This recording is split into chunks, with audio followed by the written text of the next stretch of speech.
Hujan turun tipis di kota pelabuhan ketika kabar itu menyebar seperti bisik maut, seorang mantan napi Nusa Kambangan telah bebas. Tak banyak yang peduli pada nama itu, sampai seseorang menyebutnya dengan suara gemetar, Raka Suryatma. Nama yang dulu terkubur bersama darah dan pengkhianatan di ujung dermaga, kini kembali menghantui ingatan mereka yang pernah merasa aman. Dermaga tua masih berdiri dengan papan-papan lapuk dan besi berkarat, seolah menolak dilupakan. Di sanalah segalanya bermula bertahun-tahun lalu, teriakan, dentuman, dan tubuh yang jatuh ke laut. Malam ini, tempat itu kembali sunyi, tetapi sunyi yang berat, seperti menunggu sesuatu yang akan bangkit dari dasar kegelapan. Raka melangkah turun dari kapal kecil tanpa suara. Tubuhnya lebih kurus, wajahnya keras, dan matanya menyimpan dingin yang tak dimiliki manusia bebas. Nusa Kambangan telah mengikis habis sisa kelembutan dalam dirinya, menyisakan tekad yang tajam seperti pisau karatan. Setiap tarikan napas di kota ini terasa asing. Aroma asin laut bercampur solar dan besi tua menyeruak, membangkitkan ingatan yang tak pernah benar-benar mati. Raka berhenti sejenak, memejamkan mata, dan melihat kembali malam ketika hidupnya dirampas oleh mereka yang ia percayai. Di kejauhan, lampu-lampu dermaga berkelip lemah, seperti nyala hati orang-orang yang menyimpan rahasia. Mereka tak tahu bahwa langkah Raka malam ini bukan sekadar kepulangan, melainkan awal dari perhitungan panjang. Dendam yang dipelihara di balik jeruji kini menemukan jalannya pulang. Raka menatap laut gelap di depannya. Ombak kecil memukul tiang dermaga, berulang-ulang, seperti bisikan yang tak pernah lelah mengingatkan, ingat mereka, ingat apa yang mereka lakukan. Tangannya mengepal, kuku menekan telapak, menahan amarah yang selama ini hanya hidup dalam mimpi buruk. Di balik kota yang tampak damai, ada orang-orang yang menikmati tidur nyenyak di atas kebohongan lama.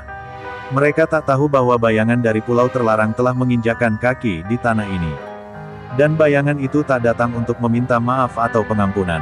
Malam semakin larut ketika Raka melangkah menuju ujung dermaga. Di sanalah ia bersumpah pada dirinya sendiri, di antara angin laut dan suara ombak, bahwa masa lalu akan bangkit. Babak pertama dendam lama pun dimulai, diam-diam, perlahan, namun pasti membawa kehancuran. Angin laut berembus lebih kencang ketika Raka tiba di ujung dermaga. Papan kayu berdecit di bawah langkahnya, seolah mengenali berat tubuh yang dulu pernah terseret paksa di tempat ini. Malam kian pekat, dan kota pelabuhan tampak tertidur, tak sadar bahwa luka lama sedang kembali dibuka. Raka berhenti tepat di titik di mana dulu hidupnya runtuh.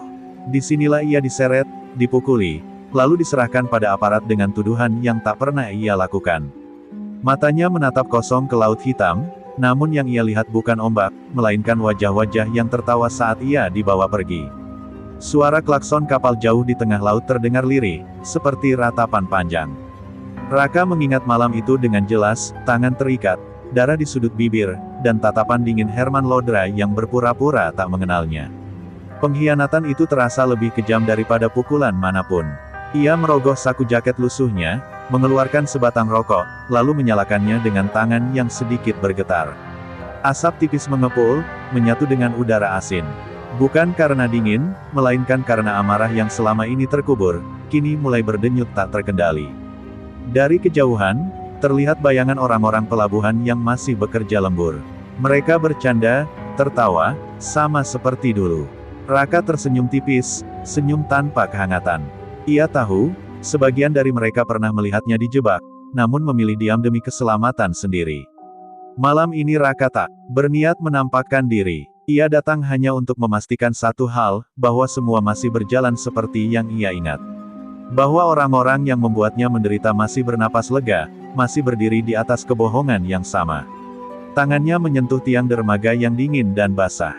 Dalam hati, Raka berjanji, penderitaan yang ia telan di Nusa Kambangan tak akan berakhir sia-sia.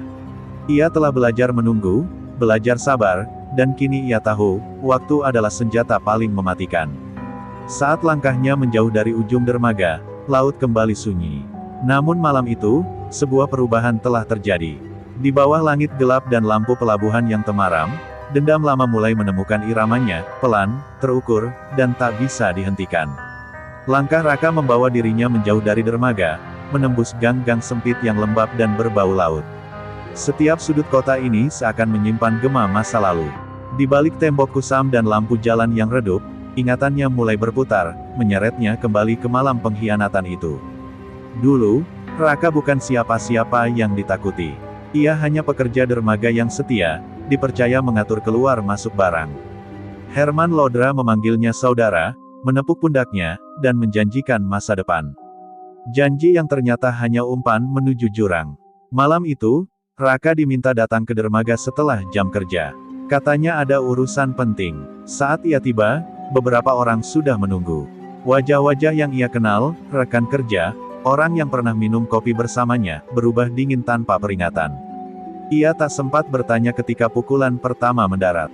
Darah hangat mengalir, dan teriakan tertelan suara ombak. Di tengah kekacauan itu, Raka melihat Herman berdiri sedikit jauh, tenang, seolah semua telah direncanakan dengan rapi. Barang selundupan yang tak pernah ia sentuh ditemukan di dekatnya. Polisi datang terlalu cepat, seperti sudah dipanggil jauh sebelumnya. Raka sadar saat itu, tak ada lagi yang berpihak padanya. Diam adalah hukuman paling kejam dari orang-orang yang pernah ia percaya. Kini, bertahun-tahun kemudian, kenangan itu tak lagi membuatnya gemetar, melainkan mengeras di dadanya. Setiap detail ia ingat dengan jelas, tatapan mata, nada suara, dan siapa saja yang memilih membuang wajahnya demi menyelamatkan diri. Raka berhenti di bawah lampu jalan, menatap bayangannya sendiri di aspal basah. Ia bukan lagi pria yang dulu. Nusa Kambangan telah mengajarinya bahwa kebenaran tak akan datang sendiri, ia harus diambil, meski dengan cara yang gelap. Saat ia kembali melangkah, tekadnya semakin bulat. Pengkhianatan yang dikubur waktu itu tak pernah benar-benar mati. Dan kini, Raka telah kembali, bukan untuk mengungkit masa lalu, tetapi untuk membuatnya dibayar lunas. Nusa Kambangan menyambut Raka tanpa ampun. Gerbang besi menutup di belakangnya dengan suara dentuman yang memutus sisa harapan. Di pulau itu, waktu tak berjalan, ia menyeret, menekan, dan menghancurkan siapapun yang lengah. Sejak hari pertama, Raka tahu, bertahan berarti berubah. Sel sempit berbau lembab menjadi dunianya. Malam-malam dipenuhi jeritan, doa putus asa, dan suara pukulan yang tak pernah dilaporkan. Di sana, keadilan tak dikenal, yang ada hanya hukum rimba. Raka belajar menelan lapar dan hinaan, mengeras agar tak patah. Tubuhnya berkali-kali terjatuh, namun jiwanya menolak menyerah. Setiap luka ia simpan sebagai catatan. Setiap penghinaan ia jadikan bahan bakar. Di balik tatapan kosongnya, dendam tumbuh perlahan, tenang, dingin, dan sabar. Ia menyaksikan orang-orang yang dulu lantang berubah menjadi bayangan. Beberapa memilih tunduk, beberapa hilang tanpa kabar. Raka memilih diam, mengamati, membaca manusia. Penjara mengajarinya satu pelajaran pahit, kepercayaan adalah kelemahan. Tahun-tahun berlalu seperti deretan malam tanpa akhir. Rambutnya memendek, badannya mengeras, dan senyumnya menghilang. Namun di dalam kepala, satu gambar tak pernah pudar, dermaga, laut hitam, dan wajah Herman yang berpaling. Suatu malam, Raka berjanji pada dirinya sendiri di sudut sel yang gelap. Jika suatu hari ia keluar, ia tak akan kembali sebagai korban. Ia akan pulang sebagai bayangan yang menagih satu persatu, tanpa teriak, tanpa ampun. Hari kebebasan datang tanpa upacara. Tak ada pelukan, tak ada air mata. Hanya langkah keluar yang terasa ganjil, terlalu ringan setelah beban bertahun-tahun. Namun di balik kebebasan itu, ada rencana yang telah matang oleh waktu. Kini, di kota pelabuhan yang sama, Raka menghirup udara bebas dengan dada penuh neraka yang pernah ia telan. Nusa Kambangan telah melepas tubuhnya, tapi meninggalkan sesuatu yang lebih berbahaya, kesabaran seorang pria yang tak lagi takut kehilangan apapun. Raka menapaki jalan utama kota pelabuhan dengan langkah pelan. Cahaya neon toko-toko baru memantul di aspal basah, membuat kota ini tampak asing. Tempat-tempat yang dulu kumuh kini berdiri megah, seolah ingin menutupi dosa lama dengan cat dan lampu. Ia berhenti di depan sebuah bangunan tinggi berlapis kaca, kantor pengelola dermaga. Di papan nama terpampang jelas satu nama yang tak pernah ia lupakan, Herman Lodra. Kini ia dipuja sebagai pengusaha sukses, dermawan, dan tokoh yang katanya membangun kota dari keterpurukan. Raka tersenyum tipis. Di balik kemegahan itu, ia tahu ada darah yang belum dibersihkan. Uang, jabatan, dan pengaruh hanya menjadikan Herman lebih rapi dalam menyembunyikan kejahatan, bukan menghapusnya. Di sebuah warung kopi kecil, Raka duduk menyamar sebagai orang asing. Ia mendengar orang-orang berbincang tentang Herman dengan kagum. Tak satu pun menyebut masa lalu. Nama Raka Suryatma terdengar seperti legenda usang yang tak lagi dipercaya. Namun ada juga bisikan-bisikan lirih. Tentang pekerja yang mendadak menghilang, tentang kapal yang tak pernah tercatat, tentang ancaman halus bagi siapapun yang terlalu banyak bertanya. Kota ini mungkin berubah wajah, tapi jantungnya masih berdetak dalam irama gelap yang sama. Raka mencatat semuanya dalam ingatan. Ia tak terburu-buru. Nusa Kambangan telah mengajarinya bahwa kesabaran adalah cara terbaik menyayat tanpa terlihat. Musuh yang lengah adalah musuh yang sudah kalah setengah. Saat senja turun, Raka menatap siluet dermaga dari kejauhan. Di sana, kehidupan lama dan baru saling bertabrakan. Ia sadar, pertempuran ini tak hanya tentang dendam, tapi tentang kebenaran yang sengaja dikubur agar kota ini tampak bersih. Malam itu, Raka menghilang di antara keramaian. Namun kehadirannya telah menandai sesuatu, kota yang merasa aman itu kini berdiri di atas bara. Dan perlahan, tanpa suara, api mulai menyala dari dalam. Beberapa hari setelah Raka kembali, kota pelabuhan mulai merasakan keganjilan yang tak bisa dijelaskan. Seorang mandor dermaga mendadak menghilang tanpa jejak. Seorang sopir truk ditemukan pucat ketakutan, mengaku melihat seseorang yang seharusnya sudah lama lenyap. Bisik-bisik mulai merayap seperti tikus di malam hari. Raka bergerak dalam senyap. Ia tak pernah muncul di tempat terang, hanya meninggalkan tanda-tanda kecil, tatapan dari kejauhan, suara langkah di belakang, nama yang dibisikkan tepat sebelum lampu mati. Bukan serangan yang ia tebar, melainkan ketakutan yang perlahan menggerogoti. Orang-orang lama Herman mulai gelisah. Mereka saling mencurigai, saling menuduh, takut ada yang membocorkan rahasia. Malam-malam mereka tak lagi nyenyak, dihantui wajah Raka yang seharusnya sudah terkubur bersama masa lalu. Salah satu dari mereka, lelaki tua bernama Surman, akhirnya goyah. Di sebuah gang sempit, Raka muncul dari bayangan. Tak ada pukulan, tak ada ancaman keras, hanya satu kalimat pelan yang membuat Surman gemetar, "Aku masih ingat semuanya." Keesokan harinya, Herman menerima kabar buruk. Surman menghilang, meninggalkan rumah kosong dan tatapan takut pada keluarga yang ditinggal. Herman mencoba tenang, tapi jantungnya mulai berdetak tak beraturan. Nama Raka kembali muncul dalam pikirannya seperti racun lama yang bangkit. Herman memerintahkan anak buahnya menyelidiki. Namun setiap langkah mereka seperti terpantul balik. Orang-orang yang dikirim pulang dengan wajah pucat, berkata mereka merasa diawasi. Raka telah menjadi bayangan, tak terlihat, tapi selalu ada. Di sudut kota, Raka berdiri memandang lampu dermaga dari kejauhan.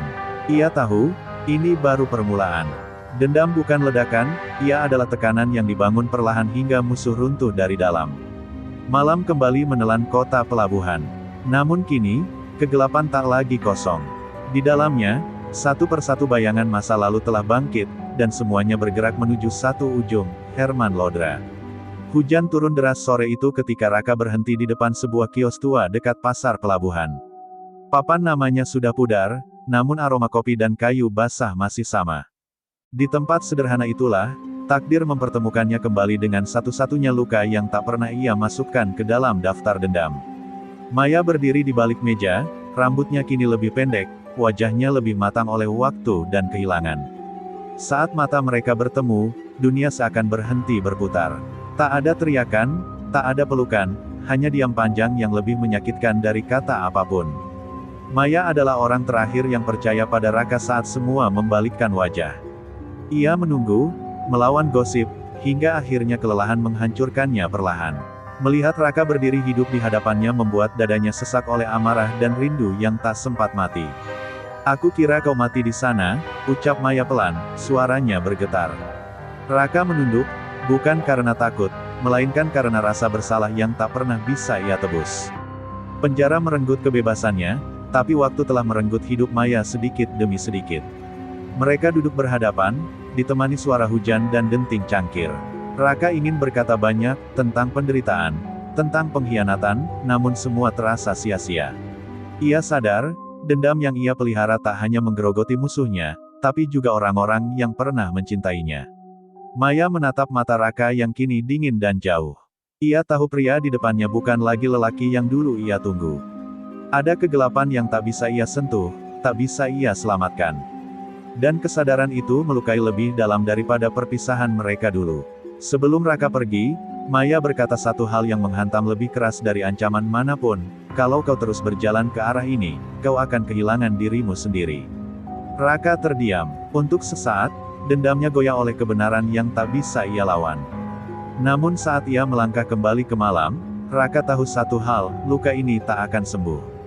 Pertemuan dengan Maya bukan penahan jalannya, melainkan pengingat betapa mahal harga yang akan dibayar.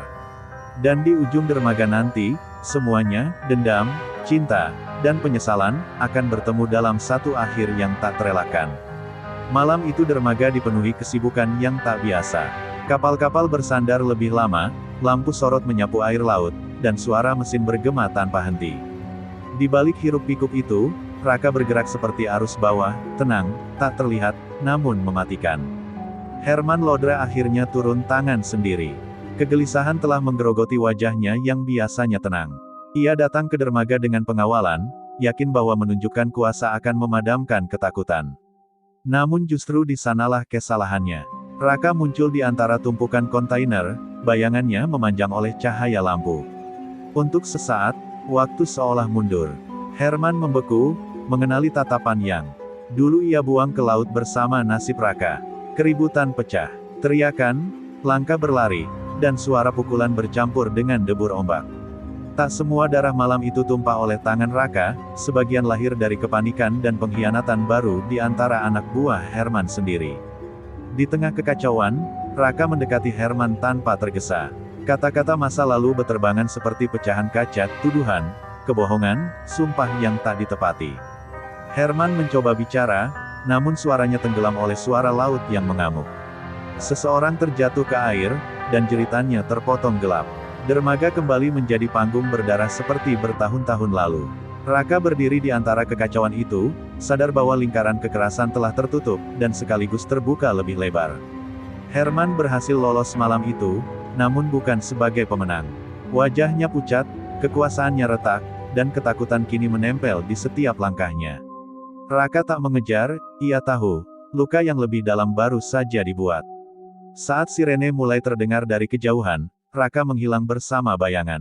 Di dermaga yang basah oleh darah dan hujan, dendam lama mencapai puncaknya, namun belum menemukan akhir. Malam itu menandai satu hal, tak ada jalan kembali bagi siapapun. Kota pelabuhan terbangun dengan luka yang masih basah. Berita tentang keributan di dermaga menyebar cepat, namun tak satu pun media berani menyebut nama Herman Lodra secara terang. Kekuasaan masih bekerja, meski kini pincang dan dipenuhi ketakutan. Herman mengurung diri di rumah besarnya yang dijaga ketat. Wajahnya menua dalam semalam. Bayangan Raka menghantui setiap sudut ruangan, setiap pantulan kaca. Ia sadar, pelariannya malam itu bukan kemenangan, melainkan penundaan dari sesuatu yang jauh lebih mengerikan. Di sisi lain kota, Raka duduk sendiri di sebuah gudang kosong. Tangannya berlumur luka kecil, bajunya berbau laut dan darah. Untuk pertama kalinya sejak bebas, dadanya terasa berat. Dendam yang ia kejar begitu lama kini menuntut bayaran yang tak pernah ia hitung. Wajah Maya kembali muncul dalam pikirannya, bercampur dengan teriakan di dermaga. Raka menyadari, setiap langkahnya menjauhkan dirinya dari kemungkinan hidup yang lain. Namun roda sudah berputar, berhenti sekarang berarti membiarkan semuanya sia-sia. Herman akhirnya memutuskan melawan. Ia menyiapkan rencana terakhir, membersihkan jejak, membungkam saksi, dan jika perlu, menghilangkan Raka selamanya. Ketakutan berubah menjadi keputusasaan, dan keputusasaan melahirkan keberanian palsu.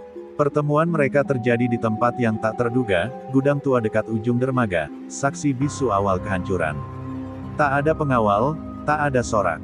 Hanya dua pria yang diikat oleh masa lalu yang sama, berdiri saling berhadapan dalam keheningan berat. Herman berbicara tentang penyesalan, tentang keadaan yang memaksanya berkhianat. Raka mendengarkan tanpa ekspresi. Ia tahu, tak ada kata yang mampu menghapus tahun-tahun yang direnggut darinya. Namun di mata Herman, ia juga melihat ketakutan seorang manusia yang hampir runtuh. Saat malam menutup gudang itu, Raka harus memilih, menuntaskan dendam dengan darah, atau memaksa Herman menghadapi kebenaran yang lebih menyakitkan dari kematian. Apapun pilihannya, satu hal pasti, harga dendam akan dibayar mahal, dan tak semuanya bisa ditebus. Gudang tua itu dipenuhi bau laut dan karat, seolah ikut menahan napas menunggu keputusan Raka. Herman berdiri gemetar, kekuasaannya luruh bersama kata-kata penyesalan yang terlambat. Di mata pria itu, Raka melihat bayangan dirinya sendiri, seseorang yang dihancurkan oleh pilihan masa lalu. Raka melangkah mendekat, suaranya tenang namun berat.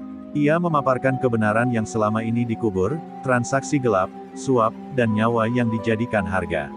Setiap kalimat seperti pukulan telanjang, membuat Herman runtuh tanpa sentuhan tangan. Di luar gudang, suara ombak semakin keras. Raka tahu, kematian bukan satu-satunya hukuman. Ia menyerahkan bukti yang selama ini ia kumpulkan, nama, waktu, dan alur kejahatan, pada jalur yang tak bisa dibeli Herman lagi.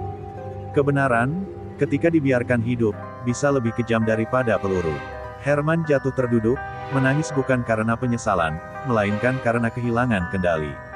Saat langkah aparat terdengar mendekat, Raka berpaling. Ia tak menunggu tepuk tangan atau ucapan terima kasih. Baginya, keadilan telah menemukan jalannya sendiri. Fajar menyingsing di ujung dermaga.